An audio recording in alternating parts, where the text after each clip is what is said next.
In the name of God, the most compassionate, the most merciful. Welcome to Islamophobia for Dummies. This series shows that you don't have to be a Muslim to see how ridiculous Islamophobia is.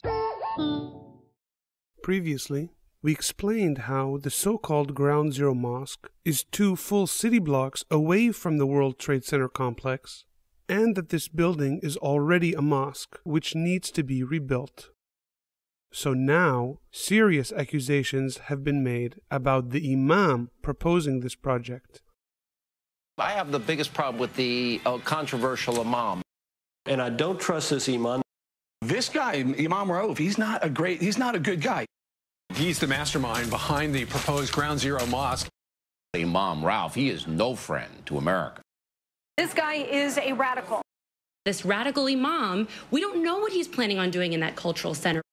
Should he even be in the U.S.? Oh, my God. Imam Faisal Abdul Rauf. He's a radical terrorist sympathizer. I had no idea because the name is so familiar. Where have I seen that name before? No Fly List? No. America's Most Wanted? I don't believe that was it. Or was it? To my immediate left, Imam Faisal Abdul Rauf. He is the founder of the Cordoba Initiative, the group proposing the center. Holy shit, he was on Fox! The Imam's wife was also on Fox News, where Fox's Laura Ingraham applauded this moderate Imam last December. Let's talk about the Islamic Center at Ground Zero. I can't find many people who really have a problem with it. Bloomberg is for it. You got rabbis in New York saying they don't have a problem with it. I know your group takes a moderate approach to, Americanizing people, assimilating people, which I applaud. I think that's fantastic. I like what you're trying to do, and Ms. Khan, we appreciate it. Oh, Fox News. In fact, Imam Rauf was appointed by George Bush to improve relations with Muslim countries after invading 2 Muslim nations that never attacked the U.S. and killing hundreds of thousands of Muslim civilians. The rhetoric from Sarah Palin about terrorists, and this Imam is not a terrorist, but it's ridiculous. He was sent by President Bush around the world to be an ambassador for the United States. The all-apologists point out Imam Faisal Abdul Rauf is a well-known moderate who worked on Islamic outreach with the Bush administration. Well, there's no surprise there. Bush was a well-known Muslim sympathizer. The Muslim faith is based upon peace and love and compassion. Why don't you go clear some brush, Haji? The funny thing is that President Obama's the one that's actually being attacked as a Muslim sympathizer for continuing to work with Imam Rauf. So back to the accusations. Exactly how do we know that the Imam's a radical? Perhaps a scholar familiar with Middle East issues told us so. A teacher, a healer of sorts. Now, what did this moderate say just a few days after 9/11? Well, of course, what all moderates would say. Quote, I wouldn't say that the United States deserved what happened, but United States policies were an accessory to the crime that did happen. Oh. What kind of scheming, America-hating, extremist monster would say something so profoundly evil? Cut to Glenn Beck 3 months earlier. I wasn't paying attention before 9/11. I didn't know what the heck was going on in the world. Now I'm paying attention. When people said they hate us, did we deserve 9/11? No. But were we minding our business? No. Were we in bed with dictators and abandon our values and principles? Yes. That causes problems.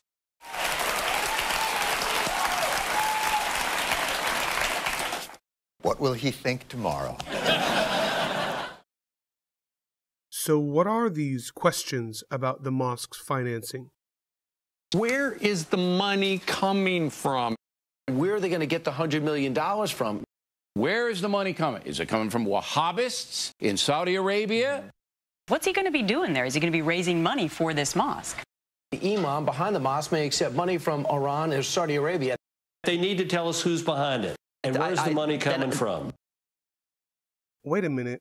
Karl Rove worked for Bush when Imam Rauf was appointed. So why is Rove only now questioning his funding? Because it might be Muslim money. Dirty, dirty Muslim money. All right, let's follow this dirty Muslim money trail to see where it leads. We're following the money trail. Where is this money coming from? This guy has questionable ties. I mean, there's questions whether he has ties to Perdana, which was the group that sent that flotilla towards Israel. Remember that whole conflict on the water? That was a peaceful humanitarian flotilla trying to send aid past Israel's brutal siege against Palestinians in Gaza. He may have ties. Perdana and Muslim Brotherhood are a handshake apart.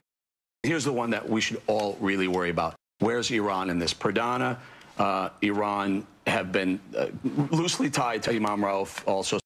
Do I want a mosque that may be a meeting place for some of the scariest minds?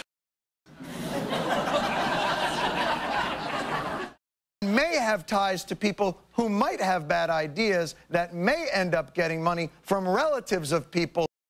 It's a dangerous game of guilt by association. You could play with almost anybody. All you need is a card and a highlighter. It's nothing. Now let's see how easy it is to use this same faulty reasoning to come up with other faulty conclusions. Here's Rupert Murdoch. He owns Fox News. He definitely has ties to Prince Al-Walid bin Talal. Bin Talal owns the second largest share of News Corp. He is in the Saudi royal family, which may have ties to funding the Wahhabist mosques. After 9/11, Rudy Giuliani would not accept $10 million from this same Prince Al-Walid because he had cited Mideast policy as one of the reasons that we were attacked, which is the same reason they said that the imam down at the Ground Zero Mosque was a radical. And he may have business dealings with the Carlyle Group, whose clients include Bin Laden family, one of whose sons, now obviously I'm not going to say which son, may be anti-American. I'm just connecting this. I'm just reading off a highlighted card. Really, when you look at this card and you do highlight it in yellow, the only thing you can come up with is Fox News a terrorist command center? I don't know. I just don't know. Fox News' attempts to vilify the imam with association games and baseless innuendo just goes to prove how weak their claims really are. Now let's see what happens when Fox News tries to provide a concrete link between the imam and radical funding. What could you tell me about this imam? Supported by organizations like the Kingdom Foundation, which has been a funder of Imam Rauf in the past. Headed up by the guy who tried to give Rudy Giuliani $10 million after 9/11. He funds radical madrasas all over the world. Let me interrupt here. Madrasa means school. Radical madrasas are a figment of the anti-Islamic media's ridiculous imagination. Fox News is attacking the head of the Kingdom Foundation for funding schools. And he funds this imam. Right. The money might be coming from this evil Kingdom Foundation, run by a Wahhabist 9/11 sympathizing, American hating. No. That's Rupert Murdoch's partner in News Corp. No, you're not changing the picture. Show me the dangerous money guy behind Imam Rauf's Ground Zero terror mosque. That's Rupert Murdoch! Why is the terror funder shaking hands? That's right. Fox News is actually posing one of their owners as an evil money source. Let's do as Fox News commands and follow the money. This is the proposed terror mosque. We know that it's a terror mosque because the money may be coming from a bad guy who definitely owns part of Fox News. We know that he's a bad guy because we just heard it on Fox News. And by watching Fox News, I'm increasing their viewership. And their advertising rates go up. So part of Fox News' profit goes to bin Talal, who then funds the mosque. And how can we help Fox News solve their mosque problems? If we want to cut off funding to the terror mosque, we must, together as a nation, stop watching Fox. It's the only way. Using their reasoning. And the strangest thing about the Fox News report demonizing the head of the Kingdom Foundation is that they never mention bin Talal's name or even show his picture. Headed up by the guy who tried to give Rudy Giuliani $10 million after 9/11. He funds radical madrasas all over the world. And he funds his imam.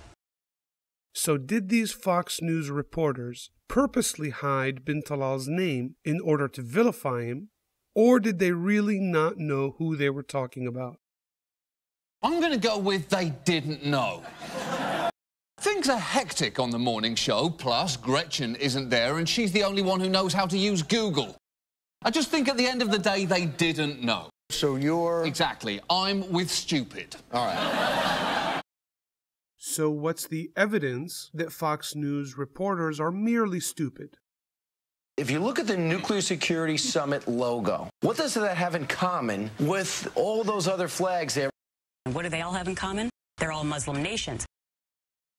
The Nuclear Summit logo looks like an atom, but I guess it's no surprise that Islam haters wouldn't recognize a hydrogen atom if they saw one. This guy came over and said, I want to give you a $10 million check. Rudy Giuliani said, you see that over there? I don't think we want your help. Take your money. Go away. Okay? I'm just trying to help. Glenn Beck is telling his boss, Al-Walid, to take his money and go away, but Glenn Beck's still taking Al-Walid's money. I just wanted to see how much of an insult it was to be called an ignoramus. Since I didn't know what it meant, I just Googled it. It's an ignorant lawyer. Let's break that down. She didn't know what ignoramus meant. She looked it up, and she still got it wrong. That is compelling evidence. But could Fox News reporters really be that stupid? Nobody's that stupid. They're deliberately hiding the truth. If Al-Walid wasn't part owner of Fox News, they would have said his full name over and over again. And look at these villainous pictures. You don't even need to doctor them. And what's the evidence that Fox News knowingly hid their relationship with Walid bin Talal? Do you know who Dan Senor and Dana Perino used to work for? George Bush. And do you know who George Bush used to hang with? Al-Walid bin Talal. That's some evil. It's a level of knowing obfuscation that can only come from having a heart of pure evil. Not only does Fox News know who Walid bin Talal is, they honor and admire him. His Kingdom Holding Company continues to be among the world's most successful and admired. I'm very honored to have as my special guest tonight, Prince Al-Walid bin Talal. But why would Fox News vilify the money trail of this mosque when it leads right back to them? Because they're stupid, John. Staggeringly, achingly, almost inspiringly stupid. Pure evil or utterly stupid? Those aren't very flattering conclusions. Could we have missed some other possible explanations? These are the only two possible explanations, because if they're not as stupid as I believe them to be, they are really evil. I think I have a third explanation. I'm writing bullet points of a speech instead of going for a speechwriter or anything else, and I am doing that so I don't get in the way of the Spirit in case he wants to talk. If you would just pray that I would be able to hear. Sometimes he's screaming at me and I still can't hear it. Hey Glenn, the Holy Spirit's screaming at you because you're crazy. In conclusion, Imam Abdul Rauf is no more a Muslim radical than is Fox News or George Bush. But Muslims, we have to give these silly Islam haters credit. At least they're good for a laugh. We sincerely hope you enjoyed this episode of Islamophobia for Dummies, and we hope to see you again next time.